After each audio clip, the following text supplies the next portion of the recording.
Varmt välkomna till den första frågestunden här på Sci-fi World. Vi kommer nu ta upp våran första gäst. Och är det så att ni vill ställa några frågor, räck upp en hand, vinka så vi ser det. Så ska vi försöka få ut en mikrofon till er. Är det så att ni inte vill prata på engelska så går det jättebra att ställa frågan på svenska. Jag översätter så gärna. Men det finns ju såklart ingenting som våra gäster uppskattar mer än eran kärlek. Och ni som har varit här ett par gånger tidigare vet exakt vad jag pratar om. Och det handlar om oljud. Det vill säga ert jubel, ert vrål, ja, så mycket ni bara kan nå på decibelskalan. Så min fråga är, hur högt kan vi låta?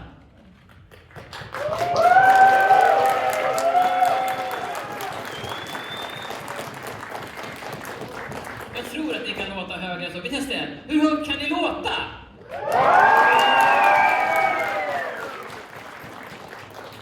Precis så där ska vi göra när vi hälsar vår gäst välkommen. För hon är född i Kalifornien. Hon har medverkat i filmer och tv-serier som Silverado, Skål, Highlander, CSI, Dexter och rymdjätten Buck Rogers, bara för att nämna några. Hon har blivit nominerad 8 gånger och vunnit 6 olika utmärkelser inom film- och tv-branschen. Men hon är förmodligen mest känd för att ha blivit Freddy Kruegers första offer i Terror på Elm Street. So, ladies and gentlemen, please give a warm welcome to Amanda Louise Wyss!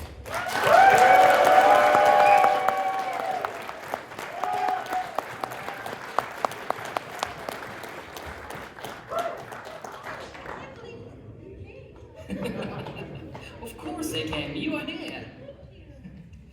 Well, Amanda, I just told the audience that they can raise a hand, wave it a lot so we can see them, and perhaps we can get the microphone out and ask some questions. But before that, I would like to try and start, kind of from the beginning. Because I did some research before this interview, and I heard 2 different stories of how your career started. One was you were discovered by playing Rhoda Penmark in The Bad Seeds, and the other is that you were discovered by playing Fiora in The Innocents, both of them in an LA theater. Which one is correct?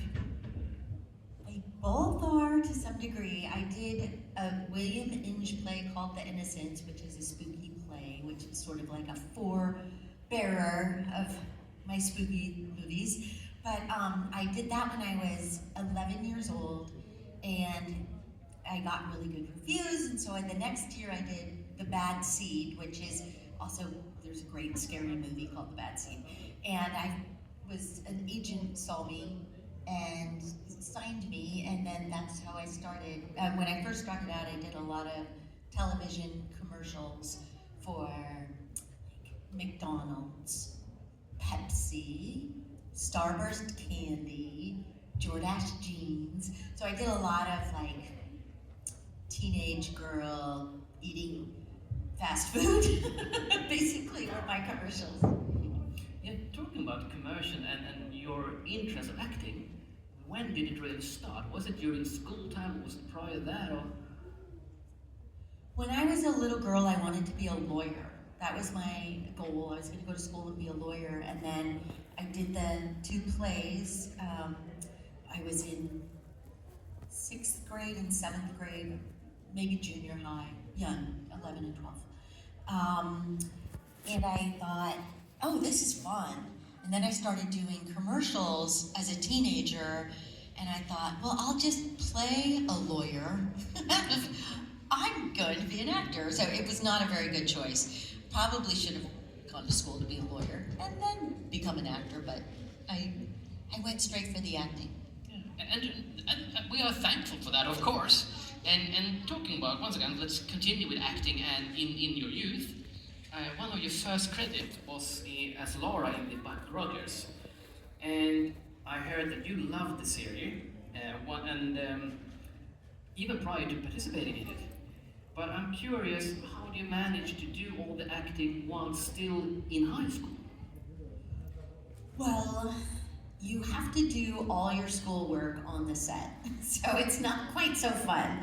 So you memorize your lines, you shoot, you have to spend a certain amount of hours each day with the set teacher, and you have to then turn in all that schoolwork. So you're released to go film, but only if you comply and do all of your schoolwork. So you have to, really want to do it. And talking about Buck Rogers, Jill Gerard, who portrayed Buck, you're friends today, right? You're still friends with Jill Gerard, who played Buck? Oh no, no, not him, but I am friends with Aaron, who's also an agent for these conventions. Aaron Gray, who was on Buck Rogers, she and I stayed friends, but I not Bill. Okay. As you see, everything on internet ain't true, right? That's right. And let's talk about, still in the beginning of your career, you won the Best Young Award for your portrayal of Cindy Scott in She Drinks a Little. And, I mean, how much does an award affect you in such an early phase of your career? Well, it didn't really, it didn't enhance anything, but it was exciting. And did you guys, did after school specials play in Sweden? Do you know? I think so. So they, in the States, they had these things, they don't make them anymore, but they were called after school specials, and they were movies geared towards, young teens, but they came on at 3 o'clock in the afternoon after school. And they were kind of special, and they quit doing them, but yeah, that's what I won the award for. So it kind of went under the radar. I thought it was a big deal, but yeah, people were like, whatever. Yeah, and talking about awards, you were awarded the Best Actress honors at the Santa Monica International Film Festival for your portrayal of Karen Fernald in the short film October 23. What can you tell us about that? Oh my gosh, this is such a scary movie. It's called October 23, and it's based on true events. October 23rd. Did I say October 23rd? Oh my gosh. And anyway, if you ever get a chance to see it, it's a short film. I think it's 20 minutes and some change, but it's really scary. And yeah, we won a couple things at that film festival, and it was really exciting. It's a really good film, and I had hoped that they were going to make it into a full-length feature because it's really good and creepy. As a lot of things based on true events are sometimes scarier than the things we make up, I think. Yeah, I saw it actually. Prior to this interview, and when it says based on true events, I was like, oh no. Did you like it? It was creepy. Yeah, I don't want to spoil too much, but it was creepy. Yeah. So it's on YouTube, so you can just have a look at it if possible. Before I continue, do you have any questions from the audience? Otherwise, I have a few myself. Yeah, we have one. Yeah, right in the front there. How did you film Tina's death scene in A Nightmare on Elm Street? In the death scene? Yeah, how did you film Tina's death scene? Oh my gosh. You know what? When we were making that, obviously, I think everybody has heard that it was a very low budget film for the time, or for any time actually. And so obviously my death scene was all practical effects. And so, it was a room built in a large sound stage up on a fulcrum. You had to climb a ladder to get into it. And then there was crewmen who literally just turned a crank and the room spun around. And so I was always on the floor. The cameraman was strapped to the wall along with my boyfriend Rod. And so we had to rehearse and rehearse and rehearse this, because once I bled on the wall, we didn't have more wallpaper or, that was it. And so we rehearsed it a lot. And so it was challenging and exciting. And I got vertigo in the room, and I truly thought I was falling, and I was on the floor the whole time. I was literally screaming because I thought I was gonna fall from the ceiling to the floor. and there's a picture of Wes Craven stopping the room and poked his head through the window on the floor to try to show me that I was on the floor and that I was not falling from the ceiling. And I did not believe him. And I just continued to scream, and I told him to crouch down because we were both gonna fall from the ceiling to the floor. And at that point he said, oh my goodness, I need to get this child out of this room, because my inner ear just left the building. And I was so dizzy and so frightened. So a lot of those screams were me literally thinking I was going to fall to my death in a scene when I was on the floor. So I was very glad when we finished the scene, but we also knew we'd made something, I don't know, scary, something tragic. Yeah, and talking about Tina, I also heard that you first auditioned for Nancy. Is that correct as well? It is. I wanted the role of Nancy so badly, and Wes was having none of it. I read my heart out for the role of Nancy, and apparently I don't have the hero archetype. I have the you're gonna be murdered archetype.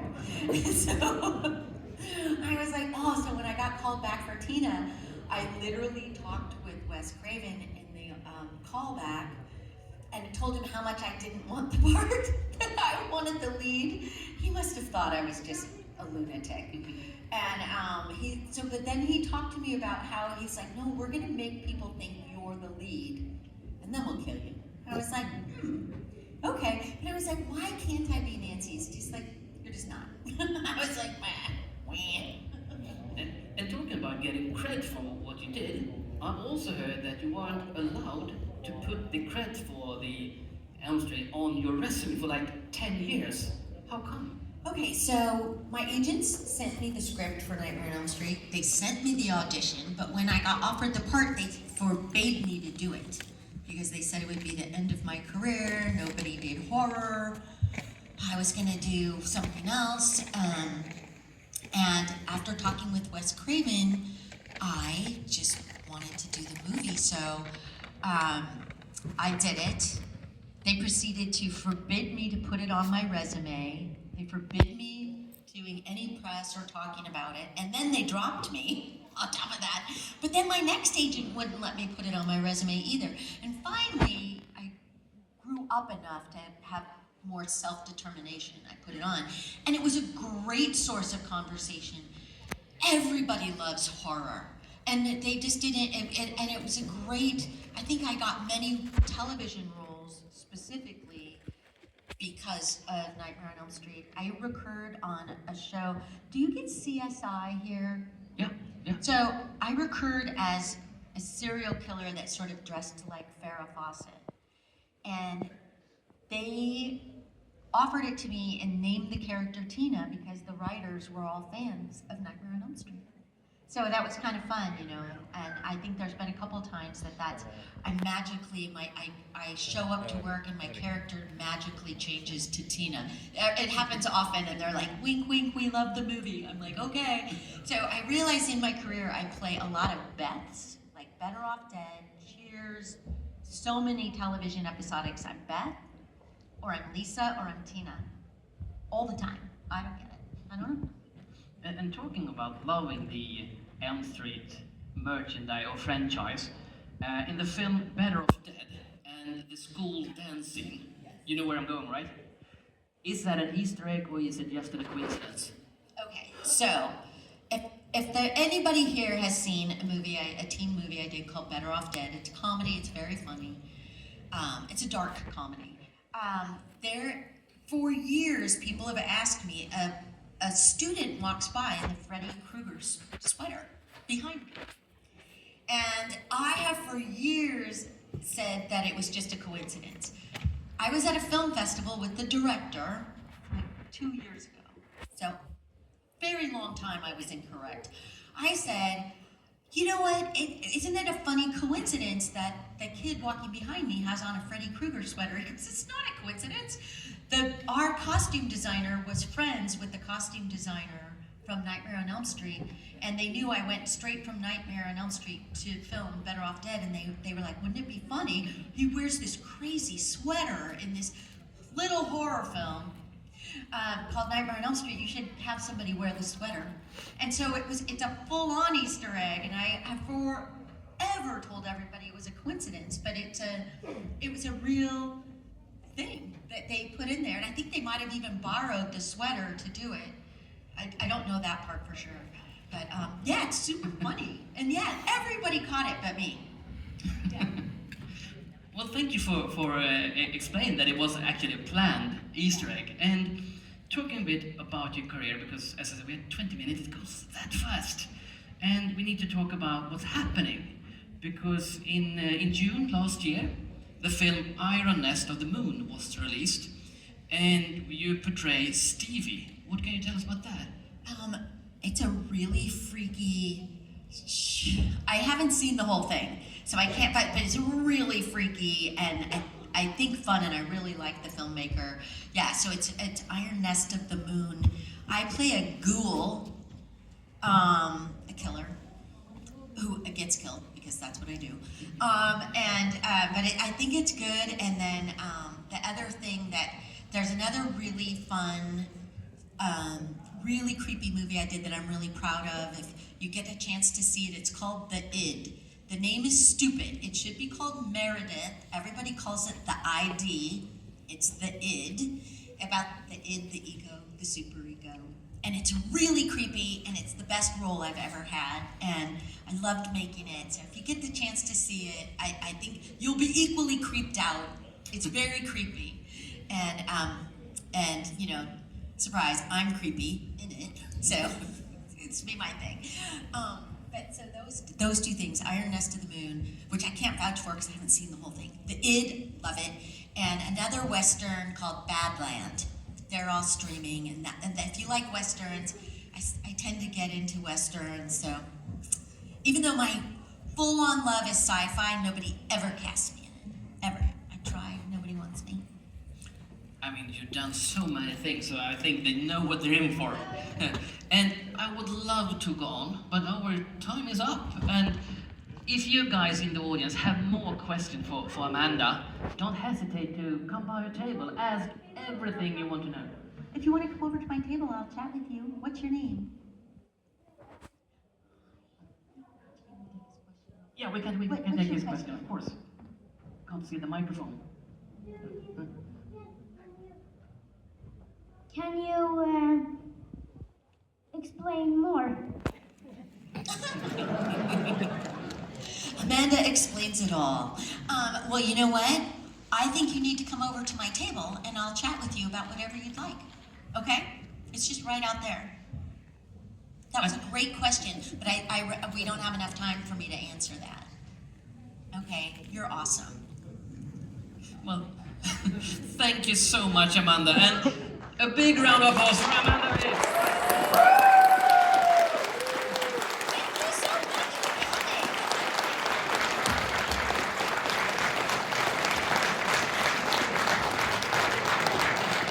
Yeah, keep that applause up, Amanda.